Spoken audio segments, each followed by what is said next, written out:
সম্পর্ক তো অনেক হয়, কিন্তু বন্ধুত্বের চাইতে বড় সম্পর্ক আর কি হয়? বন্ধুত্ব হয়তো রক্তের সম্পর্ক নয়, কিন্তু কোনো অংশে রক্তের থেকে কমও নয়। বন্ধুত্ব মানে এক অন্যরকম ভালোবাসা, হাজার অভিমান থাকলেও দিন শেষে একসাথে পথ চলা। বন্ধুত্ব মানে নো থ্যাঙ্কস নো সরি, সব ভুল একমাত্র তোরই। বন্ধুত্ব হলো আমি মানে তুই আর তুই মানে আমি, আর দিন শেষে আমাদের বন্ধুত্বটাই সবচাইতে বেশি দামি। জীবনের চলার পথে আমি হয়তো 1000 কোটি টাকা পাইনি, কিন্তু কিছু বন্ধু পেয়েছি যারা আমার কাছে 1000 কোটি টাকার চাইতেও বেশি দামি, যারা হচ্ছে আমার দ্বিতীয় পরিবার। জানিস বন্ধু, তোরা হচ্ছিস আমার সবচাইতে বড় পাওয়ার। তোদের ছাড়া আমি নিজেকে কল্পনা করতে পারি না। তোরা হচ্ছিস আমার অন্ধকার ঘরের আলো, তোরা হচ্ছিস আমার মন ভালো হওয়ার একমাত্র কারণ। যেহেতু তোদের সামনে আমার কান্না করাটাই বারণ।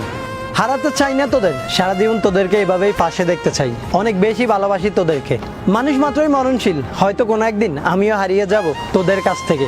তাই একটা কথা জানতে খুব ইচ্ছে হয়, তোদেরকে শুধু একটা কথাই জিজ্ঞেস করব, যদি কখনো হারিয়ে যাই মনে রাখবি কি আমায়? তোরা বন্ধু আমার নিচে শত্রু।